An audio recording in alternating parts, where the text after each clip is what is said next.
This is another CQ Blind Hams podcast. Hi, this is Buddy, KB5ELV, and I got stuff from Radioddity. I got my GD77. It came a little earlier than I expected. So I actually made this particular recording just a minute ago on a different recorder. Unfortunately, the battery, which reported as high, was very dead, and so it didn't work. So I get to do it again. So I wanted to first give some impressions of the GD77 and all the stuff I got, just in case anyone's curious or kind of wants to get an idea of what they're getting when they get it. First thing,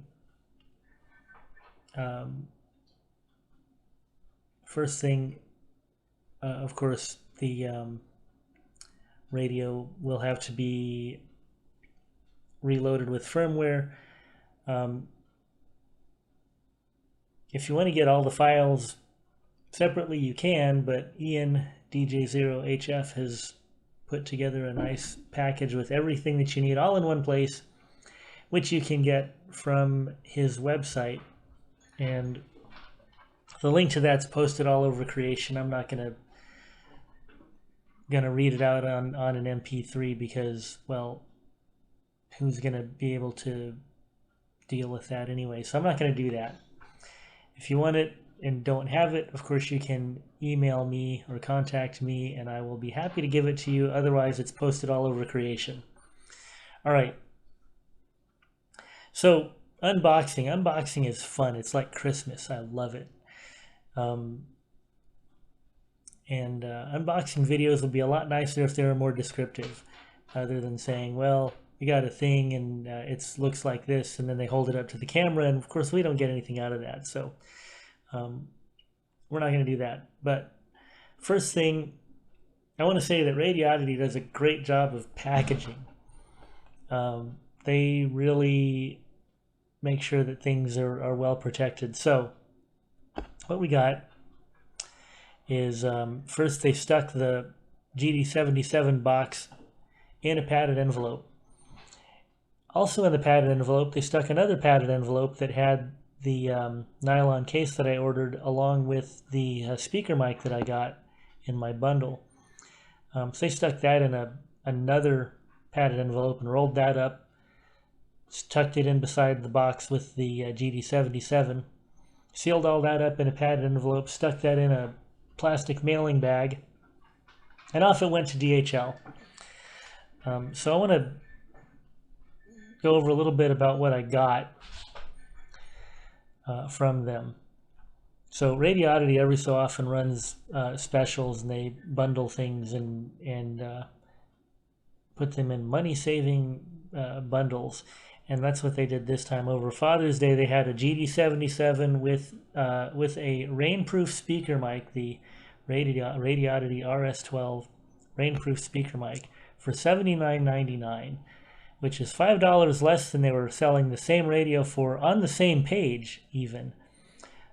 Radio by itself was $84.99, but if you went down a little bit, and I think the bundle as of yesterday, June the 22nd, that bundle was still there. Who knows? Keep an eye out for it. But if you go to the GD77 page, look and see.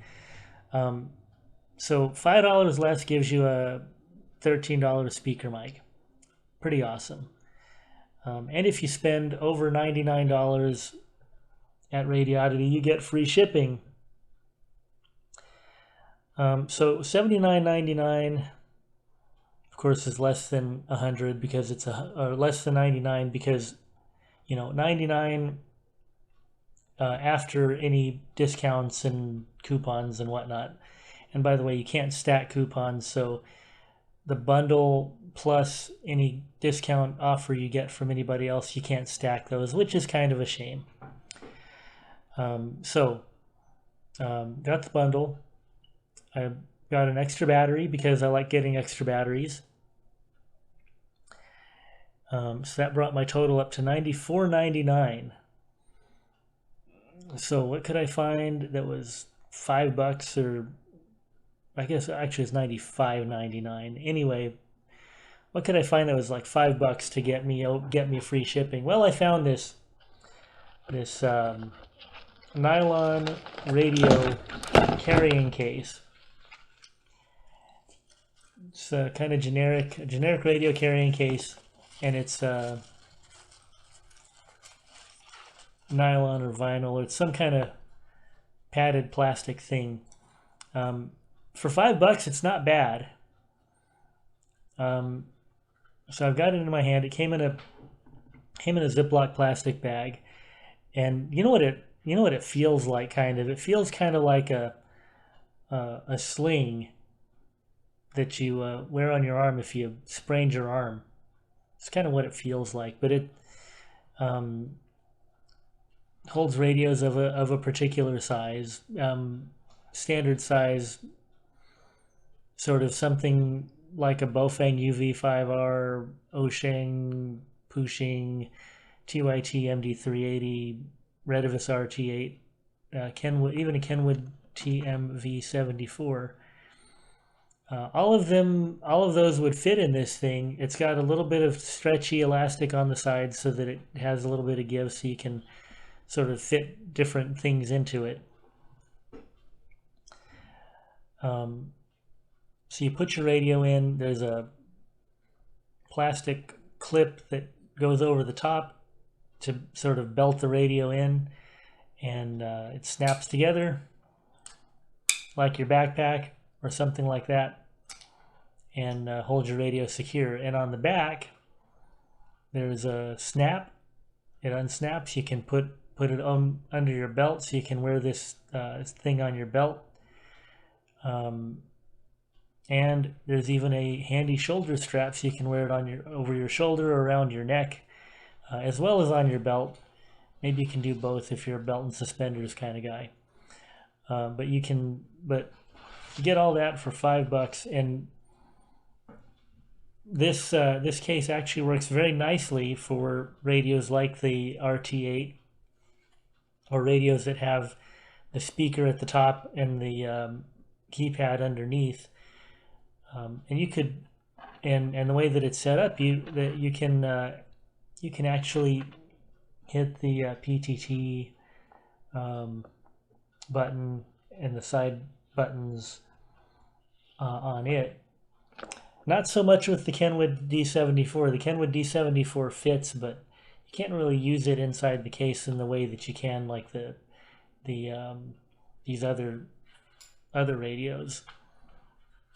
But hey, for $5, it's not bad at all. Not at all. And it helped save me shipping. So I'm happy about it. So there's that. We'll put that back. The next thing that came in that envelope was the Radioddity RD12 speaker mic. By the way, I should really apologize. The recorder I'm using is not my usual recorder, which is the Olympus. No, this one is the you know what it is? It's the Daisy MP3 player that Las Mesa sells. It's the E10, and I got it at CSUN a couple of years ago, but that's what it is. And so if it sounds crappy, I'm sorry. Like I said, my other one kind of died. So this speaker mic, they call it a rainproof speaker mic, and this isn't no slouchy mic. It's a big honking heavy mic, and it's a good size, fits in your hand. You ain't gonna lose it between the sofa cushions.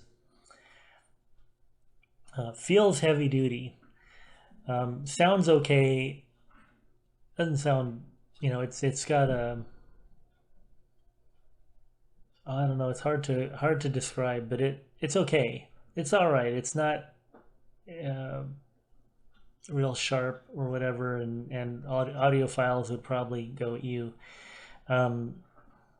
but the first thing I noticed about it was it has a long cord.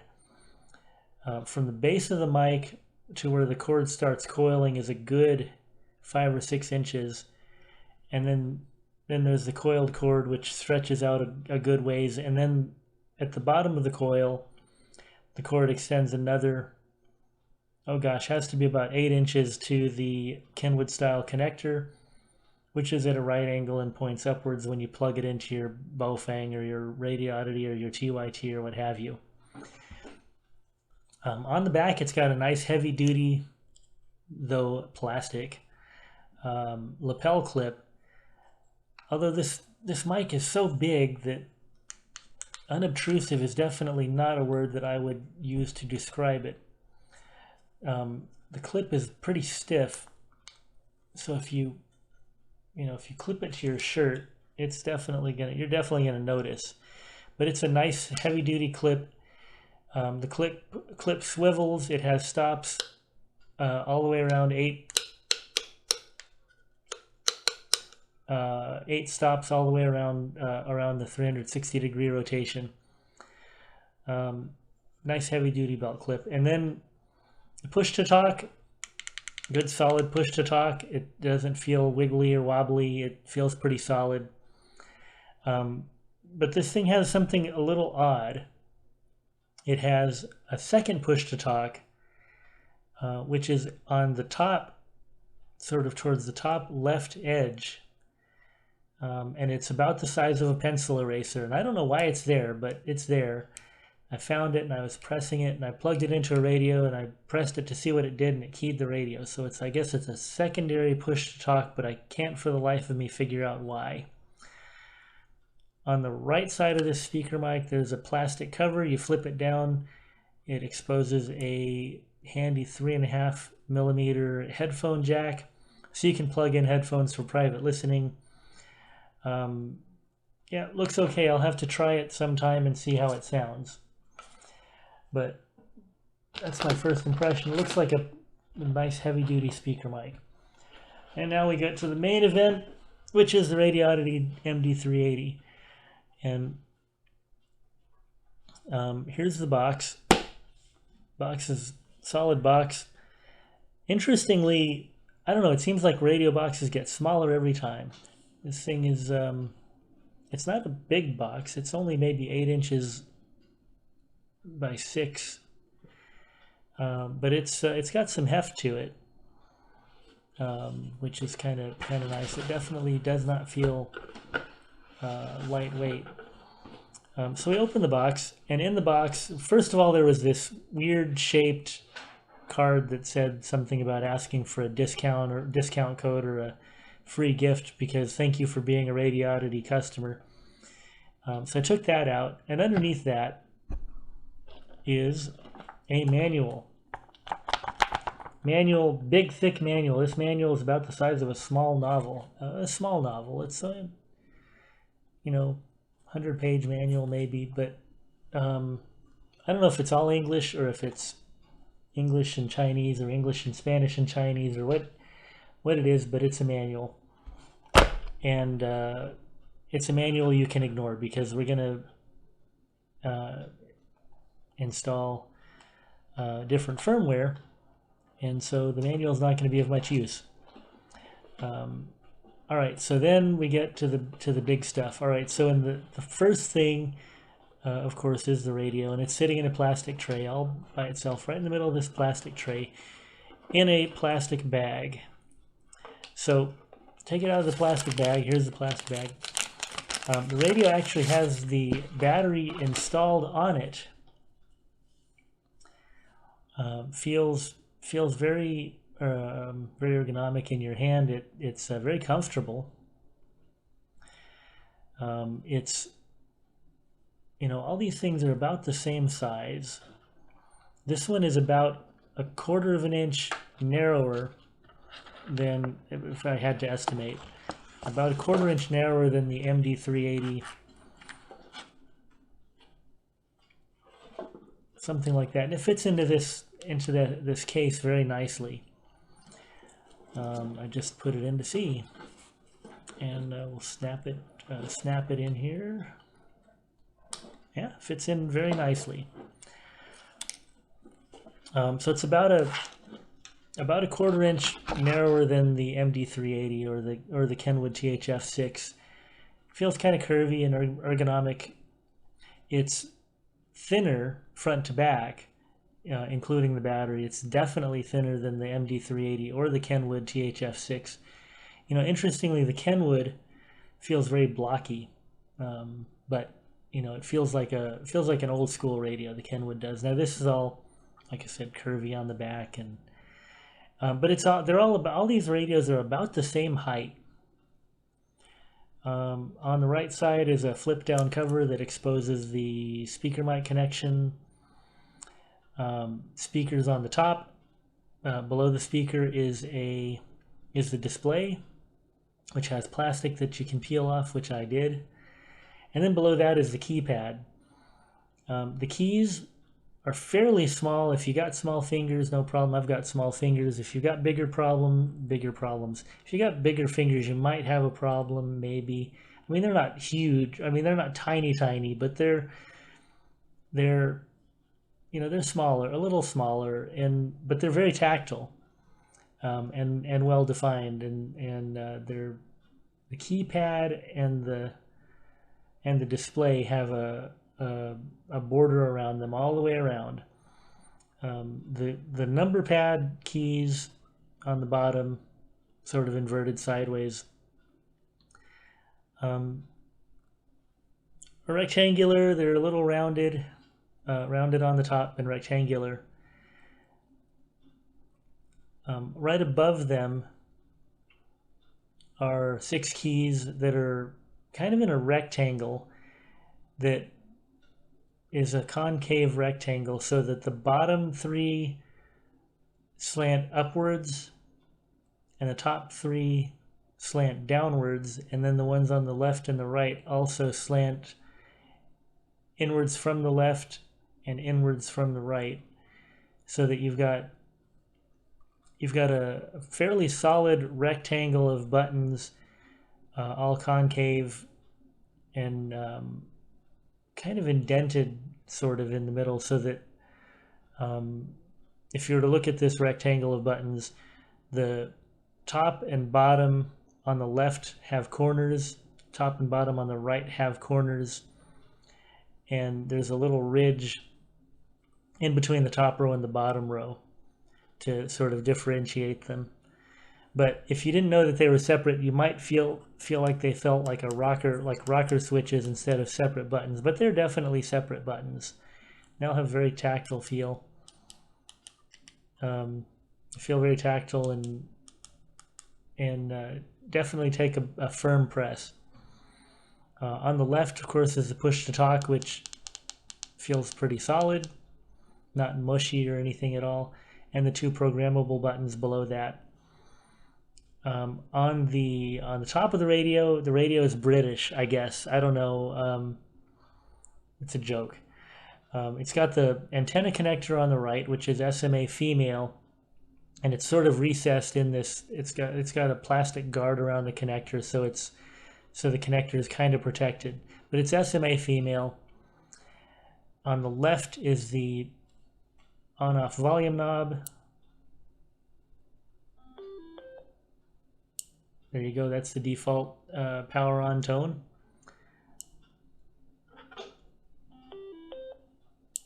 And just to the left of the antenna connector, sort of at about the 7 o'clock position of the antenna connector, directly next to that ridge around the antenna connector is another button.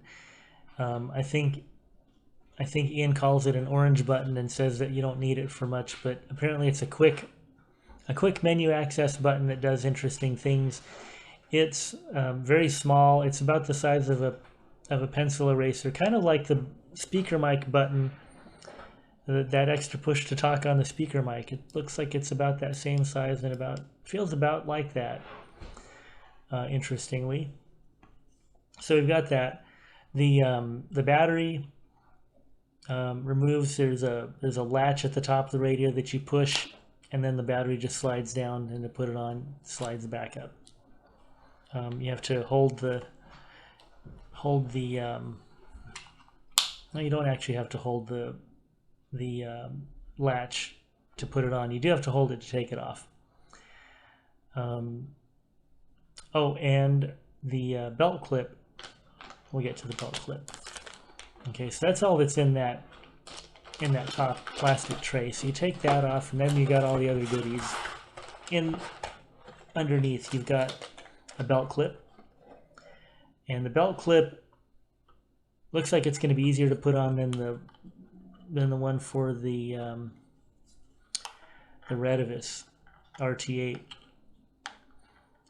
because the screws are on the sides rather than in the middle, and so you just have to line it up and screw it in. Although it looks like it might be easiest to install the belt clip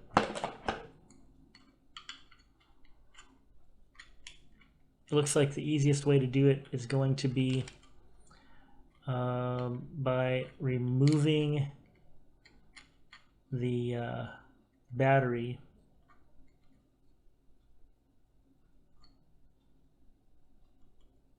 and yeah, it looks like removing the battery and then trying to line up the screws and on the side and put that in. The screws are definitely small, obviously small, in a little plastic Ziploc bag, but fortunately they're kind of long, so they'll be a little harder to lose. Of course, the belt clip, it's a standard belt clip. It's narrow, it's plastic. It's probably not great. I don't know. I wish that they'd go back to metal belt clips. I miss my metal belt clips. I'm going to put the battery back in here. So also in here is my extra battery that I ordered, which is in a box. It's in its own box. I've got a power adapter. Everything is packaged in nice little plastic bags. So the power adapter is a little wall wart. Has a standard, looks like a 5.5 outer, 2.1 or 2.5 inner standard coaxial power plug. Kind of almost looks like exactly the same adapter as came with the Radioddity. The description on the radio says that you could get a regular power plug or you could get a USB plug. I got a regular one. Let's see, also in here is the drop-in charger cradle. Power cord plugs into the back of that. Put your radio in it, put your battery in it. There's a there's a programming cable, which looks like, it does look exactly like the MD380 one, but I understand that they're not compatible, so if you have both radios, mark one of your cables some way so you can tell the difference. And there are two antennas. Oh, hey, I just noticed all this stuff is in a little plastic tray in the bottom here. There are two antennas it came with. It came with the great big long high gain, sort of 14-15 inch long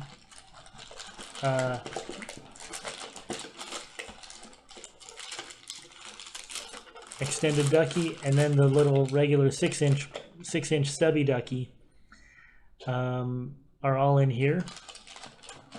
And that's about it. That's everything that's in here, and looks good. I'm going to put it all back together. I unfortunately cannot go through the programming yet because it's late, and I need to actually install the software. So we can talk about that here shortly. But let me put all this back in. This looks good. It looks well made. It looks like it's going to be fairly sturdy. Definitely well worth the $100, I would say. All right, so here we go. Put all that back in, close it up. I would say definitely well worth the $100 that I spent on it, and to have a fully accessible radio, or as near as fully accessible as to not make no never mind about where it's not, is pretty darn cool, especially considering that the Kenwood D74, which is, you know, considered by most of us to be very accessible, is about 4 or 5 times the price. So there you go. That's what comes in the box. Well, actually, with a couple of extras. The only things that really you know, I got extra. Of course, the mic was in the bundle, but the case and the battery, extra battery, which is in its own little cardboard box that they stuck in the GD77 box. But that's what you get. Looks pretty good. Any questions, of course, get in touch with me, and I'm happy to answer anything that I can. buddy@brannon.name, or even KB5ELV@arrl.net. And otherwise, if I don't know the answer, I know smart people that know the answer. So there you go. Like I said, Ian, DJ0HF, has all of the programming stuff in one nice, easy to use package, so you don't have to go to like 3 or 4 different GitHub sites to get all the pieces. Pretty cool. So we'll come back.